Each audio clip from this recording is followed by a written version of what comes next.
in Moscow, and it's 3:35 p.m. in Beijing. And I'm happy to start our today's seminar. Today's speaker is Vladlen Timorin. He's from the Higher School of Economics in Moscow, and he's going to tell us about very interesting equalities or inequalities, Brunn-Minkowski, Aleksandrov-Fenchel, Hodge-Riemann, and others. So let's welcome. Yeah, thank you very much. I must first of all repeat the disclaimer that this talk is not aimed for experts. Nothing that I'll mention will be a new result. So perhaps while the newest results I'm going to talk about 10 years or more, and some of the results are truly classical. And they span over very diverse areas of mathematics. It's of course impossible to be equally competent in all those areas, so I don't feel equally comfortable in these areas as well. And well, any kind of questions, even stupid questions, are welcome. So let me start with a truly classical result. It goes back to well, more than a century ago. If we talk about the convex geometry setting, then the date is 1896. So let me recall the notion of Minkowski sum. If we have two compact sets in Rd, I will write D for the dimension of the ambient space. Then the Minkowski sum of two sets A and B is defined as the set comprising all pairwise sums, where the first element A runs through the first set and the second element runs through the second set. This can also be interpreted as the union of, say, shifted copies of B, where you shift the second set by any element of the first set. A plus B capital means just take B and capital translated by parallel translated by the vector A, and take the union of all those copies. It can also be interpreted as the union of all translated copies of the set A, where you add all possible vectors from B. This is the notion of Minkowski sum. The figure illustrates this notion. It shows the Minkowski sum of two figures. One figure is in blue, one figure is in green, and the Minkowski sum is shown in red. Now, if A and B are convex sets, then the Minkowski sum is also convex, as it is very easy to check. And the Brunn-Minkowski inequality, originally stated for convex bodies, compact convex sets, is in fact true for any compact sets, as Lusternik noted, and even for measurable sets. But in this case, if you just assume that A and B are measurable, then you also need to impose that A plus B is measurable, otherwise you get a counterexample. So this is the inequality that holds for any choice of A and B. And what you have in this inequality is the function of the d-dimensional volume. So this is the volume in the ambient space. And you take it to the power of 1 over d. So that when you take it to the power of 1 over d, this function becomes homogeneous of degree 1. Meaning that if you multiply a convex body by a positive real number, then this number factors out with power 1, so that this inequality is equivalent to putting, say, lambda here and 1 minus lambda over here. So you put lambda in front of A and 1 minus lambda in front of B. And then you put lambda here and 1 minus lambda here for any lambda in the interval from 0 to 1. So this is an equivalent statement of the same inequality. And this basically says that if you take the function of the volume and raise it to the power 1 over d, then the function you obtain is concave on the set of all convex bodies. So this is interpreted as a certain concavity property. So, for example, if the set A has a smooth boundary and B is just the unit ball, then as a consequence of Brunn-Minkowski inequality, we get the well-known isoperimetric inequality, which, well, a simple computation shows. The computation is based on the fact that if you add, so if you take A plus epsilon B, then again, this is interpreted as the union. Excuse me. In the right formula, I think there should be 1 somewhere, but the volume of the ball is not quite 1. So I mean, volume of dA should be greater than or equal to volume of dB, and if B is a ball, but we have this a new factor. I mean, volume of B to some power. Yeah, volume of B is not equal to 1. I assume that the radius of B is equal to 1, not the volume. And I don't claim that. I assume that the volume of A is equal to 1. Yeah, a volume of A. And the volume of B is, well, whatever it is. It can be, of course, written down explicitly. No. But I just wanted to see that we have an isoperimetric equality, which just says that the volume of something is that there is an inequality. So, so the volume of B is less than the volume of A, right? You want to see why the inequality that you have here is in fact isoperimetric inequality. I will come to that. Yes, okay, I will come to that. Let me just comment on a certain point in this computation. So this point is that if you take so first of all, what's important here is first of all the geometric meaning of A plus epsilon B. I claim that A plus epsilon B is just the epsilon neighborhood of A, because in order to compute A plus epsilon B, you take the union of translated copies of epsilon B. You take the union of A plus the small balls. So you take all the small balls centered at points of A and take the union of those. If you take the union of all those small balls, then what you get is exactly the epsilon neighborhood of B, or the epsilon neighborhood of A, I'm sorry, if B is the unit ball. This is one important point here. Another important point is that the derivative of this volume, if you take the volume of the epsilon neighborhood and then differentiate it with respect to epsilon, then what you obtain is exactly the area, is the perimeter, the area of the boundary, the d minus 1 dimensional volume of the boundary. So I explained the first part here.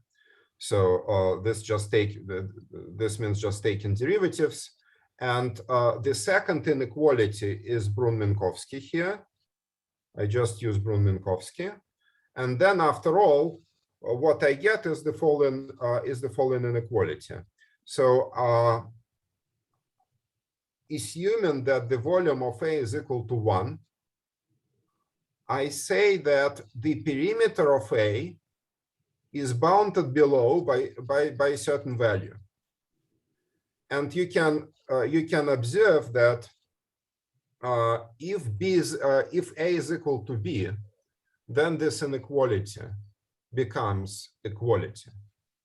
Therefore, we have some inequality for which the optimal figure is the unit ball, and which bounds the area well, if say we talk about three-dimensional convex bodies, then the inequality bounds the surface area in terms of the volume, and from this it follows that this is equivalent to the classical isoperimetric property, saying that if you consider all convex bodies of the same volume, then the minimal area, the minimal surface area, is obtained when this convex body is a ball. Excuse me, but if we have A equals B, then it means that we cancel two terms and get that the volume of B is less than or equal to 1. Let's look at the last formula. We have volume of GA equals volume. I'm sorry, A cannot be equal to B literally because B is the unit ball and it doesn't have unit volume. A can be proportional to B. So I mean, if A is proportional to B with a suitable coefficient, then we should have the equality here. Okay, fine.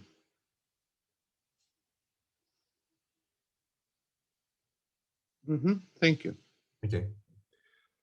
So we see that the Brunn-Minkowski inequality is a certain generalization of the isoperimetric inequality, and this was probably one of the original motivations behind it.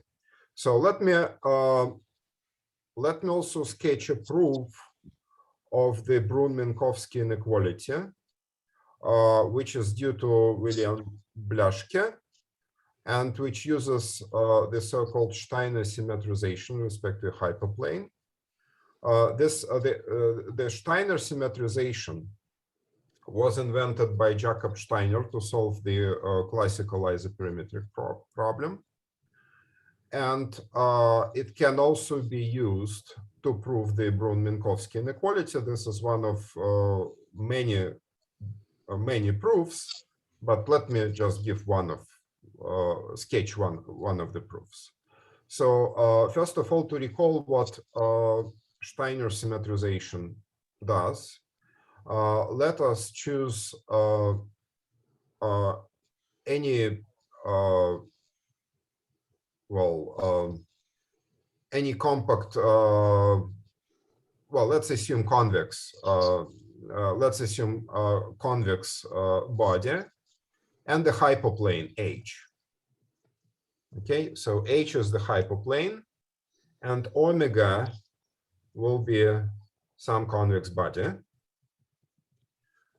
Then we can slice omega by intersecting it with lines perpendicular to H, so that we have the family of lines parallel to each other, and they slice the body into parallel segments. Then we translate each of these segments so that it becomes centered at H. We translate each of the segments along the same line so that the center goes exactly to a point of H.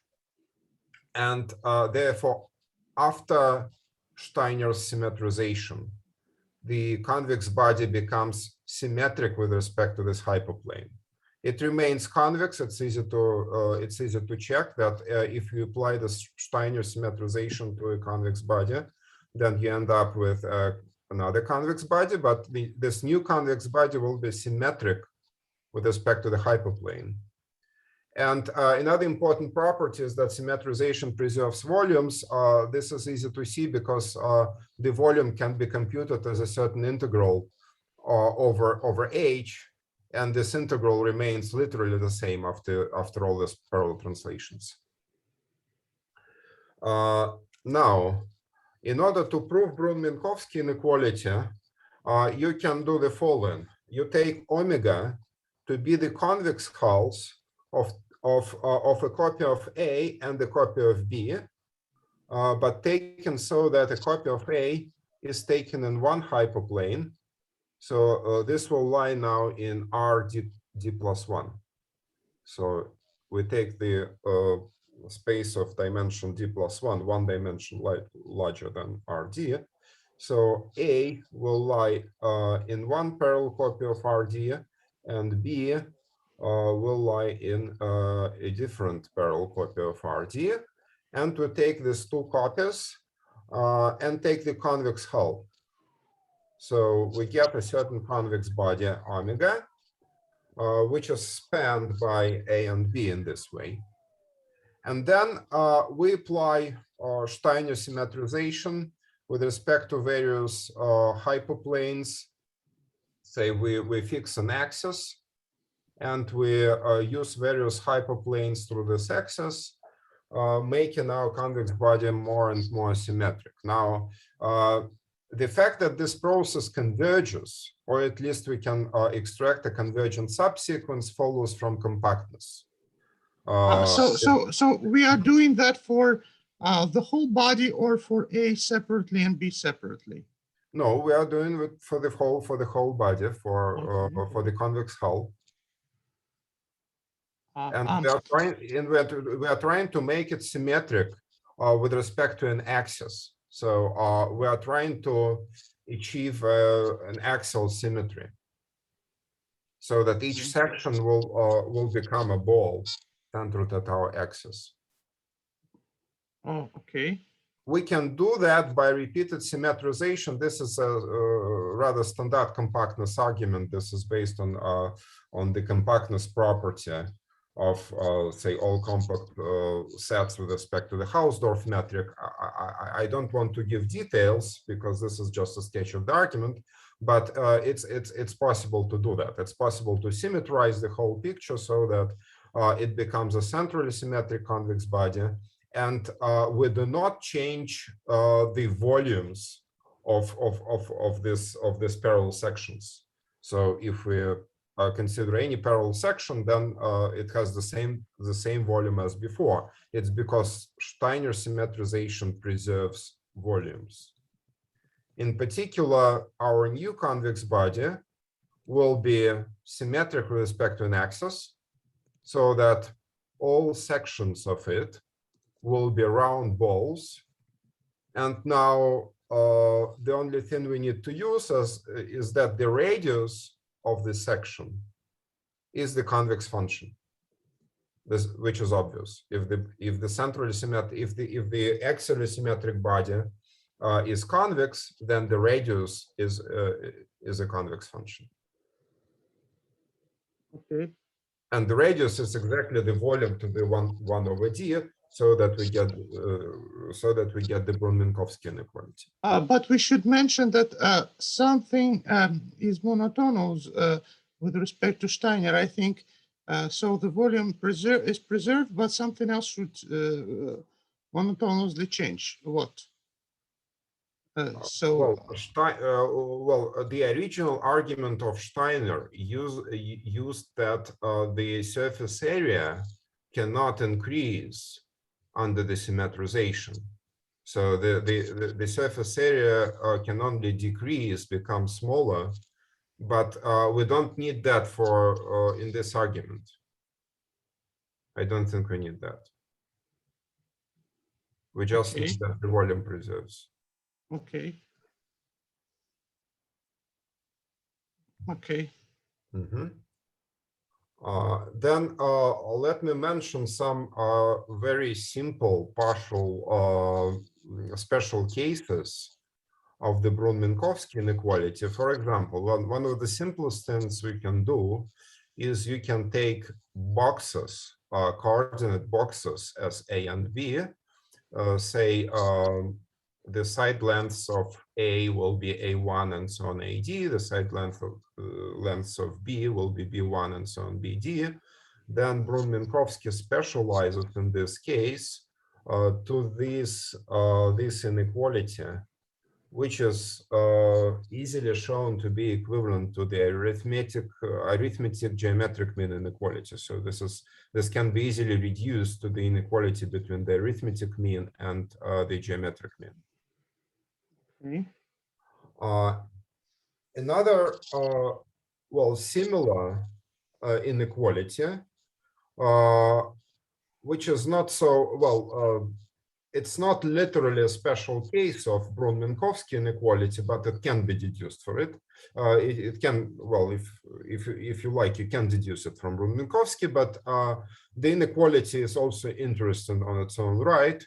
Namely, if we consider two positive definite symmetric matrices of the same size, d by d, then, well, we have this inequality between the determinants, or it's also called discriminant because symmetric matrices are the same as quadratic forms, and for quadratic forms, determinants are also called discriminants. So this inequality between discriminants is called Minkowski inequality for discriminants, and it basically says that the determinant to the power 1 over d is again a concave function on the vector space on the convex cone of positive definite symmetric matrices.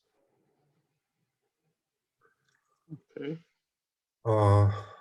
Now, this Minkowski inequality is, of course, simpler than Brunn-Minkowski inequality for convex bodies, and it can be used to prove the latter. Actually, there is the integral version of the Minkowski inequality. If you have two convex functions, f and g, say smooth convex functions, then you can take the second differentials of them, and the second differentials of convex functions are positive definite quadratic forms that, however, depend on a point. So you can take, well, for example, on the right-hand side, what you do is you take this quadratic form, the second differential of f, and take its discriminant and integrate it over the entire space, assuming, of course, that this integral makes sense, that it's finite. This is, of course, the same as taking the Hessian and integrating it over the space. Well, the same type of inequality holds, which is the integral version of Minkowski inequality for discriminants, because it's the same thing, but we integrate the discriminants. And it can be easily reduced to Minkowski inequality, to pointwise, to this pointwise inequality. It's not quite a formal consequence of the pointwise inequality, because when we integrate, this is not quite a linear thing, because we should take the power of 1 over d, but there is a very simple trick that reduces this to linear algebra inequality. This is one thing, and another thing is that for any convex body, we can actually write down a rather explicit formula for a convex function that whose differential is then a map from Rd to Rd, or if you like, from Rd to the dual space of Rd, and we can arrange so that the image of Rd under the differential is exactly the convex body. There are, of course, many choices for convex functions like that, but here is a specific choice. You can take this specific function, and then the image of Rd under the differential of this function will be exactly the convex body A. This, by the way, is an observation of Gromov, who observed that using this kind of functions, we can prove Brunn-Minkowski inequality using Minkowski inequality for discriminants. Okay. Okay. Then another analog is coming from information theory, and it's the so-called entropy power inequality, which is also very classical. It's due to Shannon himself and in his original work on information theory, 1948. Let me first of all recall that given a random vector in Rd with some probability density, we assume that that a random vector has sufficiently nice probability density. It's enough to assume that it's LP, but let's assume that it's good enough, continuous, smooth, whatever. Then the entropy of a random vector is defined as the integral of the probability density times the log of probability density. And this entropy measures the amount of information we learn after we learn a value of x. X is a random variable. Suppose we perform an experiment and figure out what the value of x is.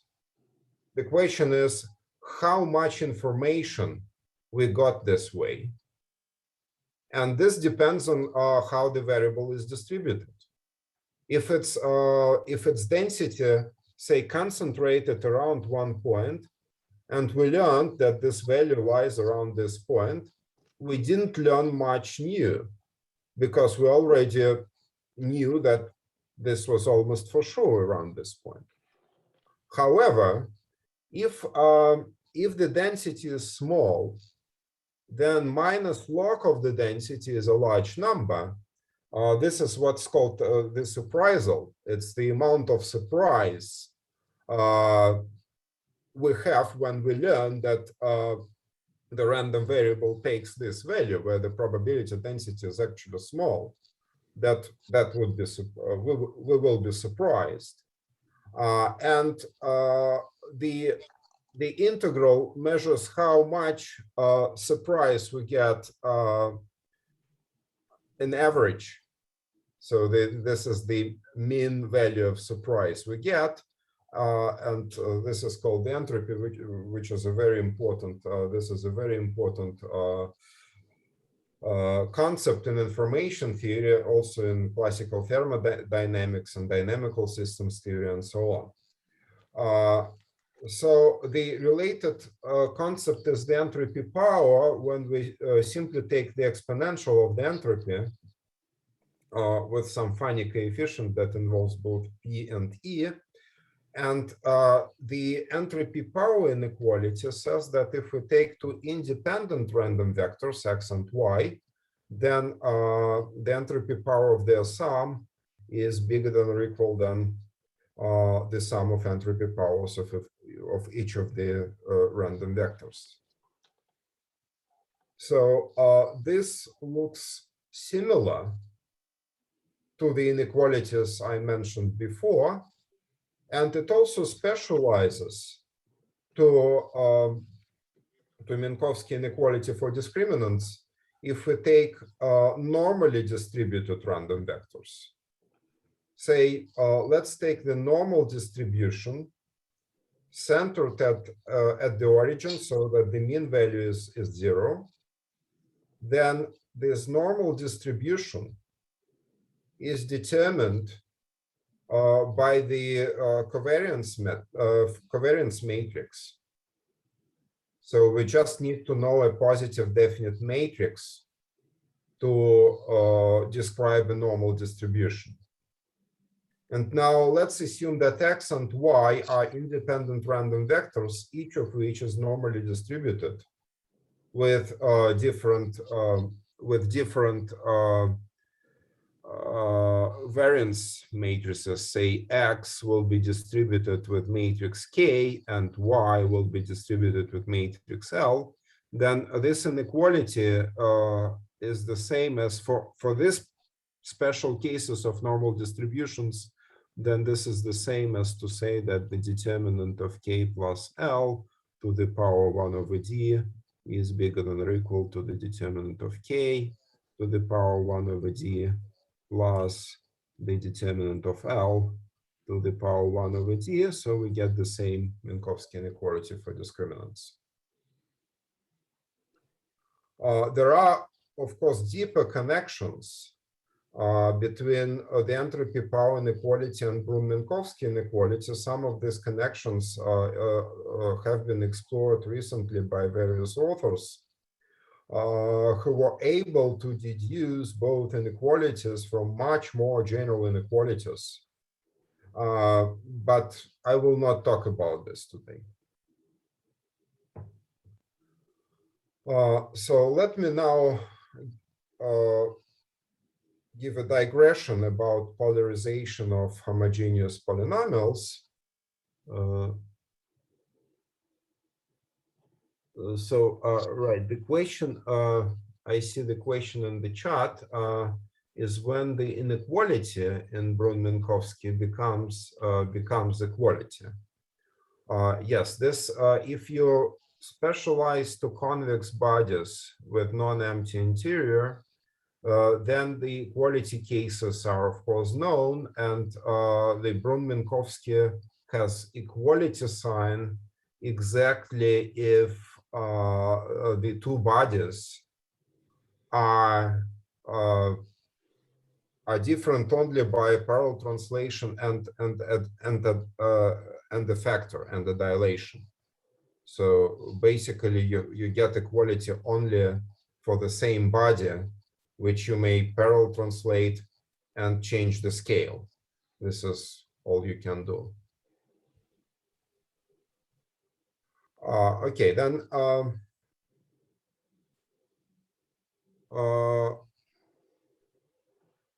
if we are given some homogeneous polynomial, then it gives rise to the so-called polarization, which is a symmetric polylinear multilinear form, and it can be constructed.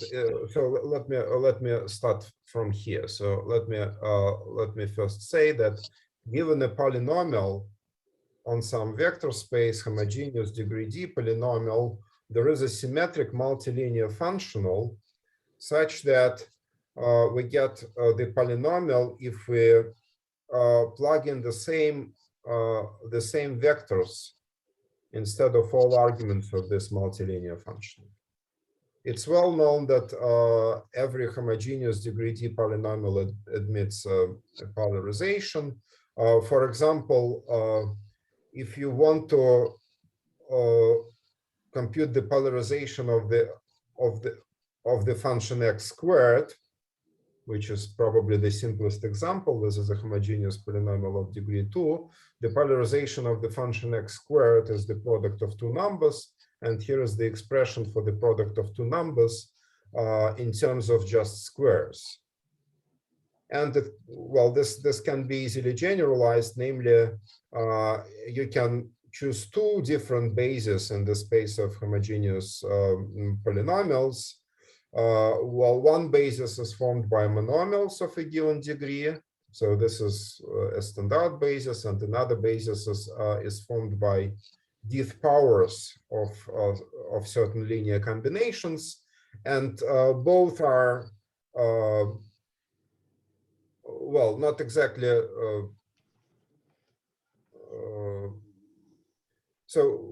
both are bases, and you can express one basis through the other with some universal coefficients.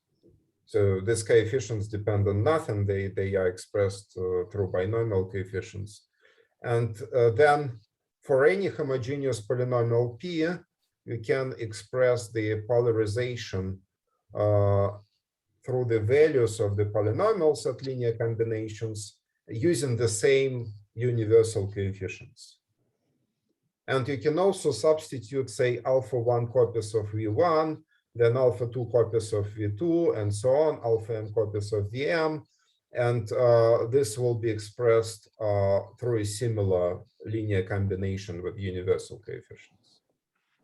Okay?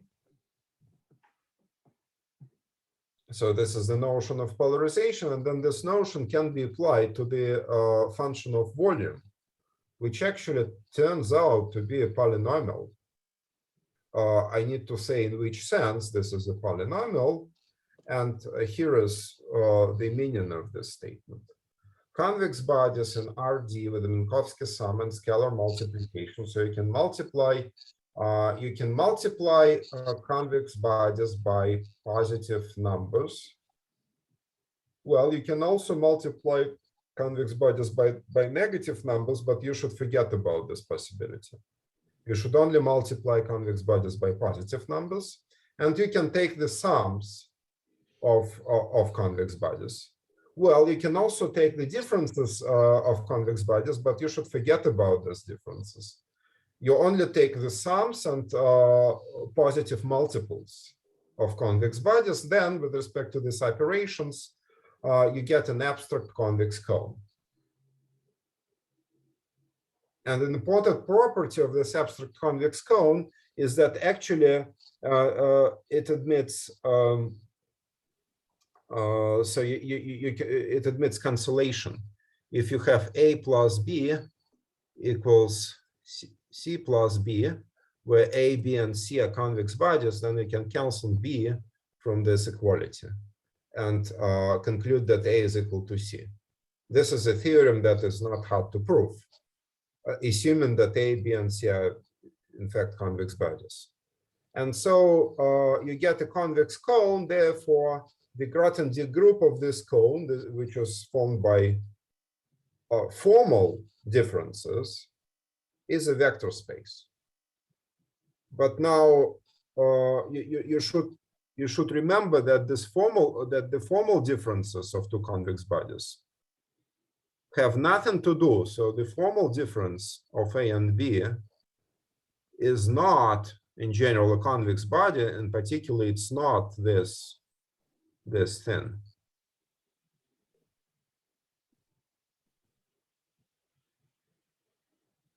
And you can also multiply by negative numbers in this vector space. But again, if you multiply a convex body by a negative number, that should not be thought of as a convex body.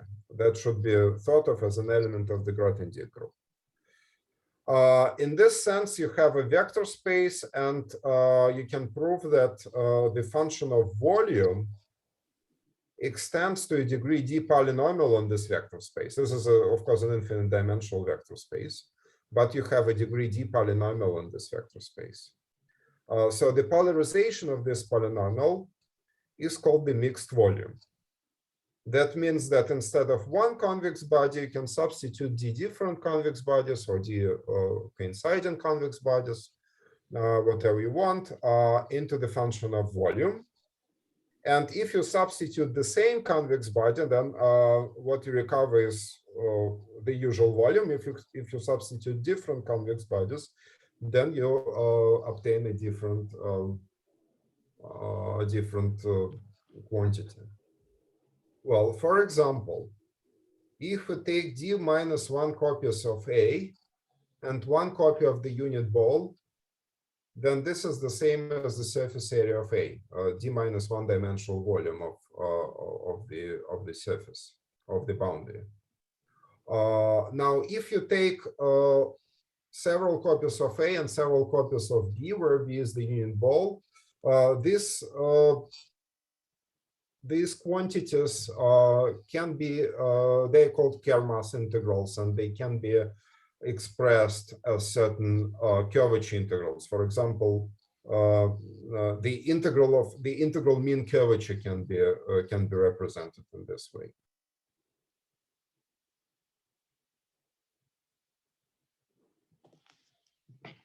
Well, mixed volumes play an important role in convex geometry, and mixed volumes can be used to generalize Brunn-Minkowski inequality. A generalization of Brunn-Minkowski inequality, called Aleksandrov-Fenchel inequality, was proved by Aleksandrov in 1937, and it reads as follows. So let's fix convex bodies C3 and so on CD. And everywhere in the inequality, we'll plug in the same D minus 2 convex bodies. Now, the only places to which we put different convex bodies are the first two places. And here we put A and B. Now we put A and A. Now we put A, B, and B. So basically, we are looking at a bilinear form, which is obtained by substituting certain constant convex bodies in all other d-2 places. So you have only two places vacant, and then you get a bilinear form. So the property of this bilinear form expressed by the Aleksandrov-Fenchel inequality is, as you can easily see, the reversed Cauchy-Schwarz inequality. This is almost the same as Cauchy-Schwarz, instead of the usual Cauchy-Schwarz has different sign like that. And the reversed Cauchy-Schwarz inequality, as you may also know, happens when your quadratic form has one positive direction and all other direction non-positive, negative or zero. So if you have only a one-dimensional subspace on which the quadratic form restricts to a positive definite form, and on a complement, it restricts to a non-positive semi-definite form. Then you get, so in particular for Minkowski geometry in special theory of relativity, you have this this kind of quadratic form, and you have the reversed Cauchy-Schwarz inequality, as in this case. So in a very special case, when we take the same convex body instead of all C3, C4, and so on, CD, we recover Brunn-Minkowski inequality in this form. So we first get some inequality between mixed volumes, but then we know that this is the same as to say that the second derivative of our function volume to the 1 over d, to say that the second derivative of this function is less than or equal to 0. And that is the same as to say that this function is concave, so that we recover Brunn-Minkowski in this very special case. And another equivalent way of stating the Aleksandrov-Fenchel inequality, this formulation is due to Gromov, is to say the following: we can consider the function of multi-indices. Let's consider all multi-indices of degree d. Then they form a simplex, d minus one-dimensional simplex. And we have a function on this simplex. When we substitute, so for every value of the multi-index, we take the mixed volume of alpha 1 copies of A1 and so on, alpha d copies of AD. We assume that the sum of all alphas is equal to d, so some of these alphas are 0, in which case we don't put any arguments there. And then the function is the log of the mixed volume. The claim is that this function is one concave in the sense that if we restrict this function to a line parallel to an edge of the simplex, then this function will be concave. This is a discrete function in the sense that it's defined on infinitely many points, but it also makes sense to talk about concavity. So this function is one concave. It's not clear, and this is the question Gromov asked. I'm not sure. I don't know of any answer to this question. Whether this function is actually concave on the entire simplex. It only follows from the Aleksandrov-Fenchel inequality that it's one concave.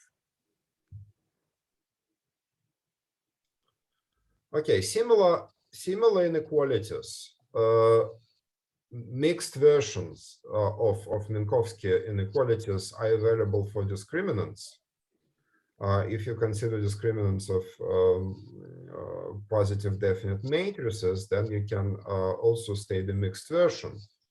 So the polarization of the discriminant is called the mixed discriminant, And the same kind of inequality, also called Aleksandrov-Fenchel inequality for mixed discriminants, can be stated. It's of course much easier than the Aleksandrov-Fenchel inequality for mixed volumes, but it plays an important role. For example, it played the key role in the solution of van der Waerden's conjecture about the permanence of doubly stochastic matrices. So this conjecture was rather famous, and its solution won the Fulkerson Prize in '82. So this solution used the Aleksandrov-Fenchel inequality for mixed discriminants. So let me now pass to algebraic geometry and combinatorics. And here, an important analog of these inequalities is the so-called Khovansky-Tissier inequality about the intersection indices of divisors on a complete algebraic variety. So this can be stated for any complete algebraic variety, but let's assume that this variety is smooth. And if we take several divisors, then we can talk about the intersection index. If these divisors intersect transversely, then we just count the points of intersection. If they don't intersect transversely, then we replace divisors with linear equivalent ones so that they become general position. So if you are not familiar with this terminology, you can assume you can assume that what we are talking about are hyperplane sections. So if X is projective, then you can take a hyperplane section, and any positive multiple of this hyperplane section will be called an ample divisor. However, it's important that we consider not one projective embedding of X, but several different projective embeddings, and take hyperplane sections with respect to different projective embeddings, because if we take the same projective embeddings and different hyperplane sections, then they're essentially equivalent as divisors, and the statement will be trivial. The statement will be trivial unless we take different projective embeddings. So then what we can form is that we can take the intersection index of several divisors and take the logarithm of this intersection index. This is a one concave function. Or alternatively, you can state it as a version of Aleksandrov-Fenchel inequality for intersection indices. This is a generalization of a well-known Hodge index theorem due to Hodge, which is true on a projective surface. If you take a projective surface and D1, D2 ample divisors on the projective surface, then it says basically that the intersection index satisfies the reversed Cauchy-Schwarz inequality. That is, the intersection index is a quadratic form which has only one positive direction, and all other directions are either negative or zero.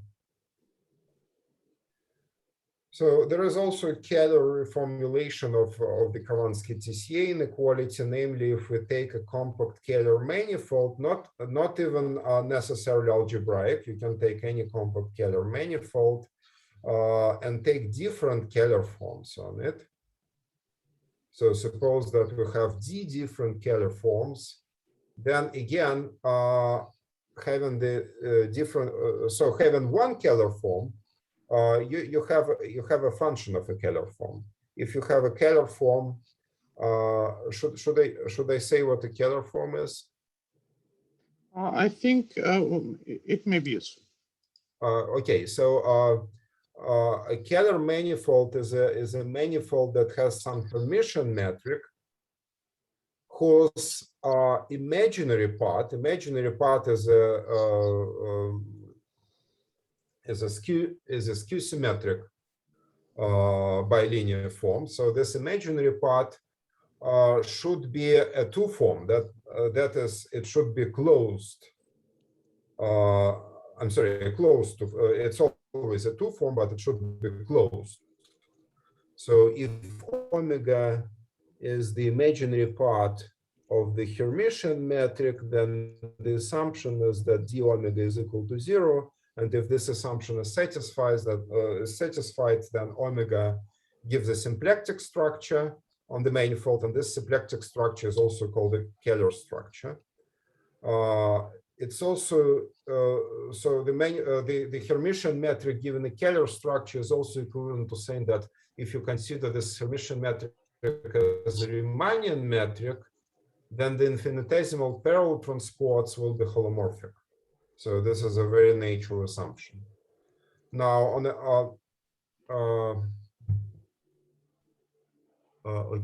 so a question. Well, I'm not quite to you. I mean, so we have a whole theory of various intersections of everything, and now I'm asking whether we can do it for algebraic geometry, because actually when we have additional structures like algebraic geometry, we can define various indices which are not just numbers but something more, and I wonder whether it can be related to your theory, but it's actually not a question to you, excuse me. Okay. Mm-hmm.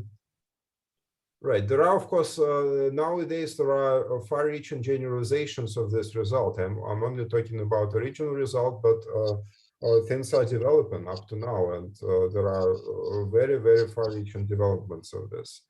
Okay, so if we have just a Keller form on a manifold, then what we can do is raise it to the power d, where d is the complex dimension of the manifold, and integrate it over the manifold.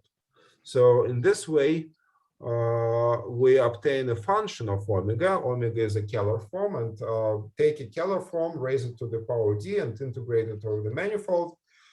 What you get is a number, because it's an integral of a higher degree differential form, of the top degree differential form. This is a complex number, so this is a function in the space of all Keller forms. This function can be called the volume function. So for any Keller form, this is in fact the volume of this is, by the way, it's the same as the volume of X with respect to the metric given by H. So for every Keller form, you have this volume function. And the statement of Khovansky-Tessier is that this volume function also satisfies the Aleksandrov-Fenchel inequality. You can take the mixed volume of several Keller forms on the same manifold, and you can write the Aleksandrov-Fenchel inequality for this mixed volumes.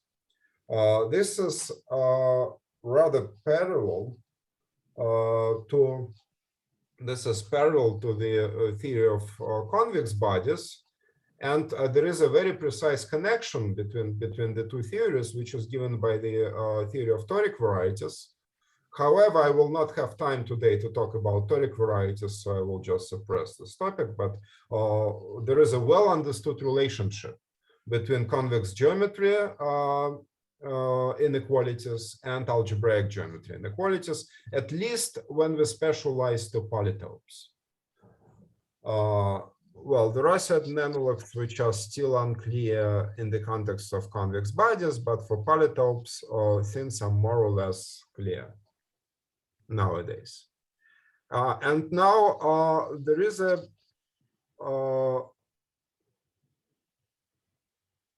on the one hand, a more general inequality, but not mixed. So this inequality is rather classical. It's due to Hodge. It's called Hodge-Riemann bilinear relations. Hodge-Riemann bilinear relations.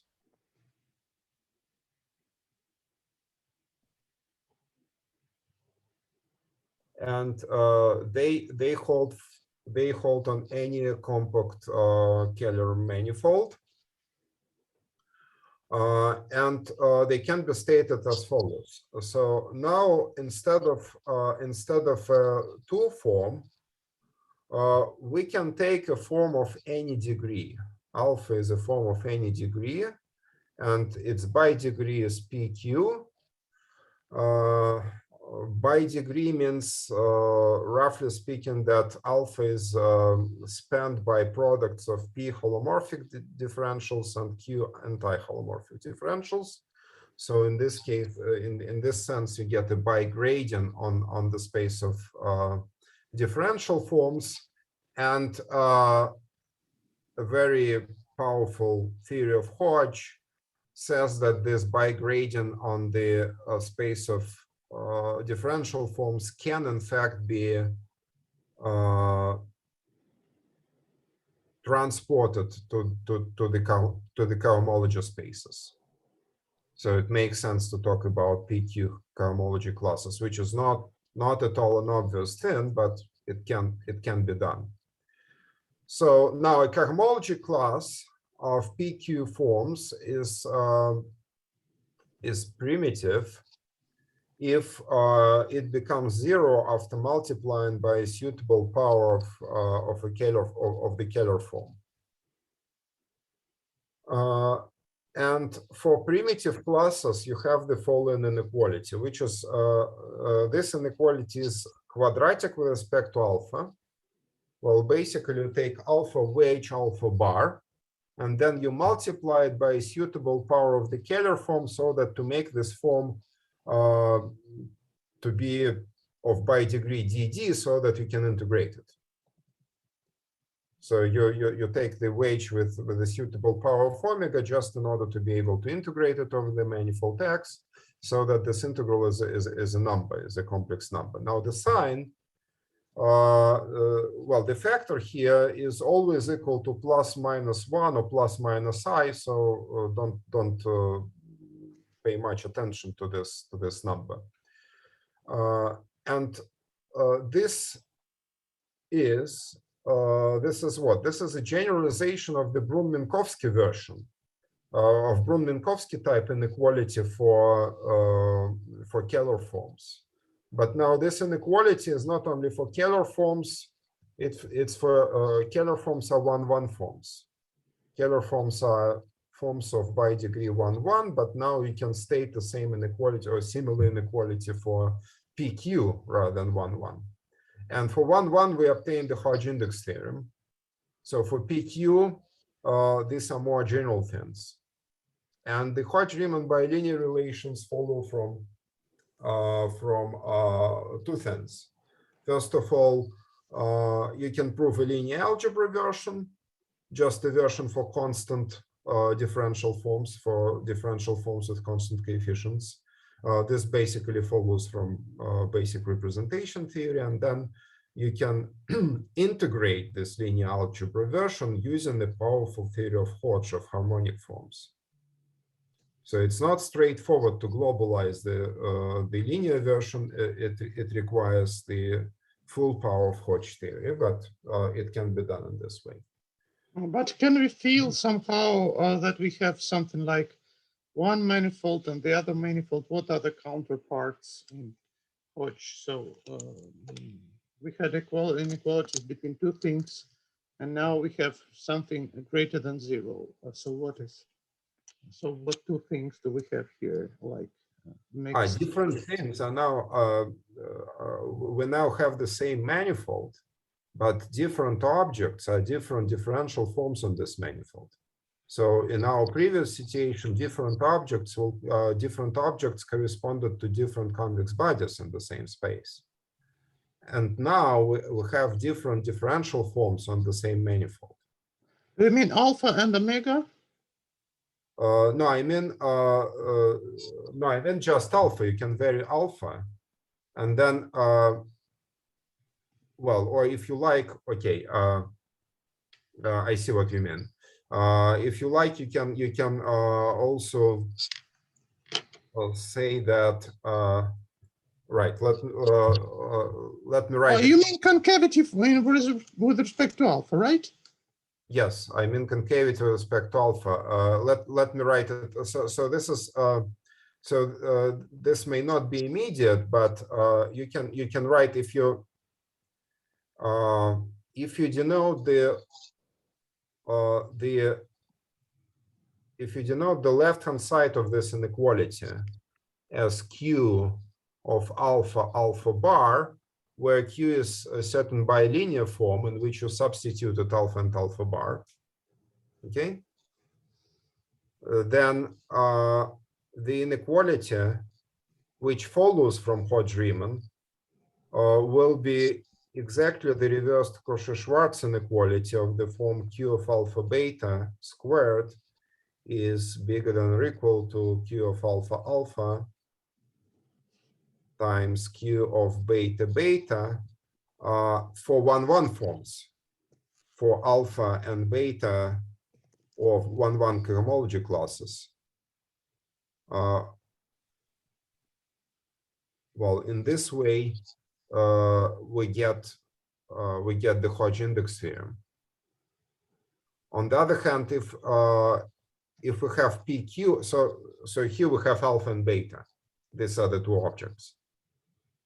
Okay, but this is only for 1-1 forms, and for PQ forms, this is not immediately. I mean, it's not immediate how to write it as a single inequality, because it also has the primitivity assumption.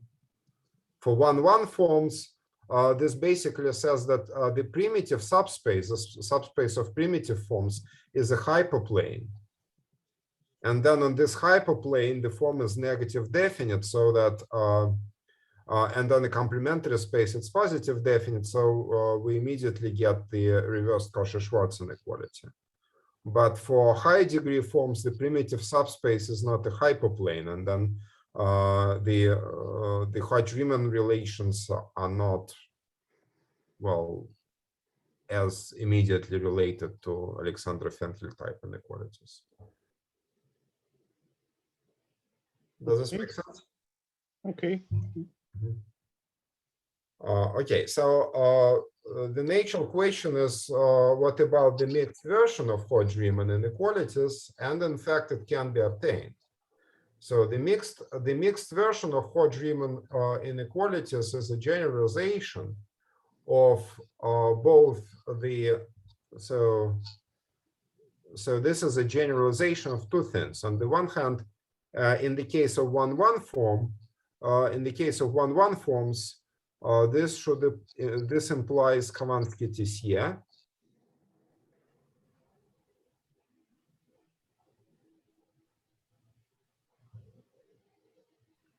And in the case where the different Kähler forms are all the same, this implies Hodge-Riemann. So this is a simultaneous generalization of Khovansky-Tessier inequalities and the Hodge-Riemann bilinear relations. And this mixed Hodge-Riemann inequalities were in fact obtained by Dean and Nguyen in 2006. This is probably the most recent result, the most recent result I should mention. And it says that the Hodge-Riemann bilinear relations hold if we replace a power of the same Kähler form with a product of different Kähler forms. So you now take different Kähler forms and take the wedge product, and the same from primitivity condition. You also need to take another extra Kähler form and take the product with it. This wedge product equals 0 gives the primitivity condition. So for 1-1 forms, this theorem was proved by Gromov, and the general version is due to Dean and Nguyen. It's based on the linear, again, it uses Hodge theory to somehow integrate the linear algebra version. The linear algebra version was proved by myself in '98, and this is basically a generalization of mixed discriminants inequality.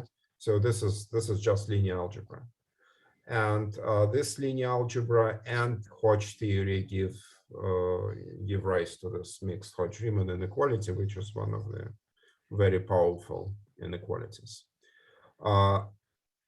Now, okay, I'm almost done. So let me Let me also mention one analogy. If you consider, so hyperbolic polynomials are objects motivated by partial differential equations, and they are very useful in the theory of hyperbolic partial differential equations. The definition is very simple. If you are given a homogeneous degree D polynomial, P, it's said to be hyperbolic along some direction A. A is a vector in Rn. If you restrict to any line parallel to this vector, then the corresponding polynomial, this is a one-variable polynomial, so this is a polynomial only of T. So the thus obtained one-variable polynomial should have all roots real. All roots of this polynomial must be real, no imaginary roots. Then we say that the polynomial is hyperbolic along a certain direction. An example is the discriminant of a positive, so an example is the discriminant. Discriminant is the polynomial on the space of symmetric matrices. And if you take the direction corresponding to any positive definite matrix, then it's easy to see that the polynomial is hyperbolic in this direction. That is to say that the characteristic equation has only real roots, which is a well-known fact. This fact is equivalent to saying that all eigenvalues of a positive definite real quadratic form are real. So this is a classical statement of linear algebra. And for any hyperbolic polynomial and any direction in which it's hyperbolic, we can take the component of the complement to the zero locus contained in this vector, and we assume that the polynomial is positive actually on this component. If we assume that, then a rather old result of Gording says that the Aleksandrov-Fenchel inequalities also can be written for P. So for any hyperbolic polynomial, so if you put k equals 2 here, then you get exactly the Aleksandrov-Fenchel inequalities. That is the reverse Cauchy-Schwarz inequality for the polarization of P. Other values of k are formal consequences of this case. So this is it's nothing more general than Aleksandrov-Fenchel inequalities, but Aleksandrov-Fenchel inequalities hold in this setting of hyperbolic polynomials. So from this setting, the Aleksandrov-Fenchel inequalities for mixed discriminants can be deduced, as noted by Khovansky. But unfortunately not the Aleksandrov-Fenchel inequalities for mixed volumes, because it's easy to give counterexamples showing that the volume polynomial is not hyperbolic. This is a bad news, otherwise it would be too nice. Well, anyway, so there are several, many in fact, closely related inequalities from different fields of mathematics. I didn't really mention combinatorics. Well, I did mention combinatorics a little bit because this van der Waerden conjecture about permanence of doubly stochastic matrices, it has to do with combinatorics, but there is actually a more prominent application of these inequalities in combinatorics if you consider combinatorics of convex polytopes. Convex polytopes are combinatorial objects, and there are several combinatorial things that can be deduced from these inequalities. I don't have time to speak about this today, but this is a separate, very interesting topic. Maybe you can send us a sort of abstract. I mean, in some future, maybe within a year, or if, as you wish, you can give some talk at some seminar. We will be extremely grateful for any of that. Yeah, okay, yes, I will. Thank you.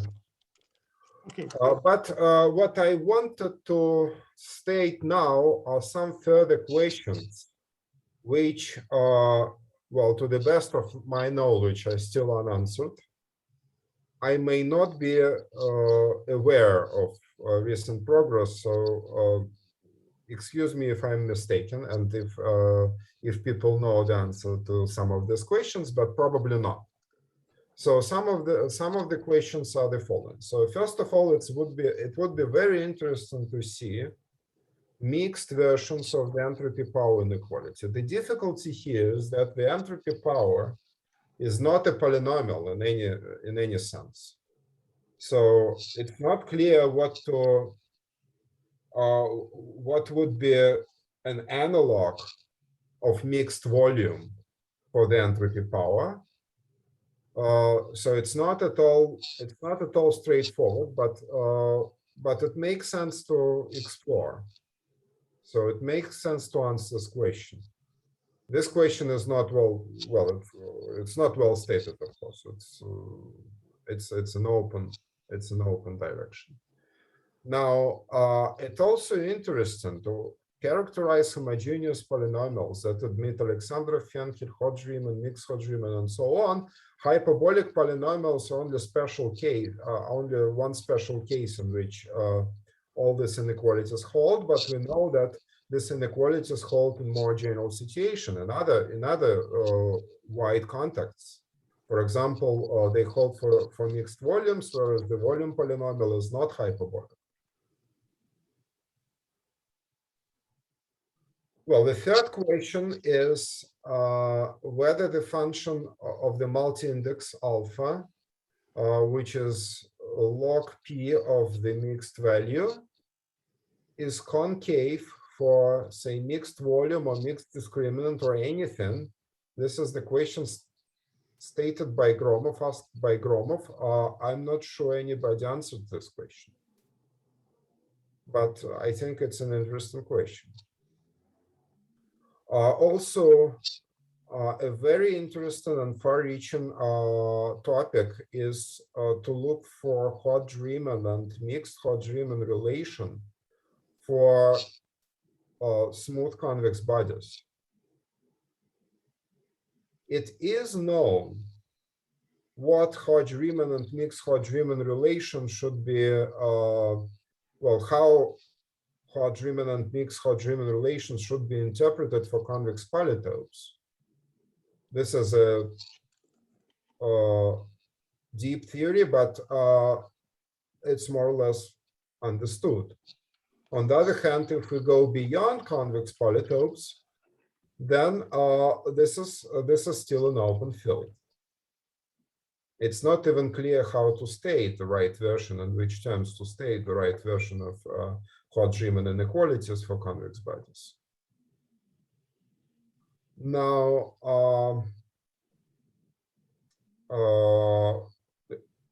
another question is if we specialize to Kähler manifolds with different Kähler forms, then you have the polynomial on all Kähler forms associated with every specific Kähler manifold. And this polynomial may or may not be hyperbolic. So the question is for which Kähler manifolds it is hyperbolic. It may translate into nice properties of Kähler manifolds. So these are some of the questions I think are rather interesting and important. And let me finish with that. Okay, thank you very much for a very interesting talk. Dear colleagues, please, your questions, unmute your microphones or write on the chat line, please.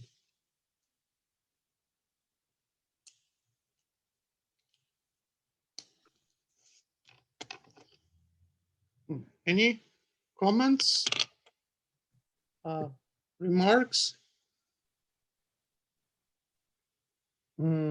So we have got quite a bit of questions during the talk. So let's thank the speaker again. And really, I'm very grateful. Professor Timorin is a very good speaker, and we'll always welcome him for to give talks at our seminar. So thank you very much. Thank you. Okay. Thank you very much. Bye.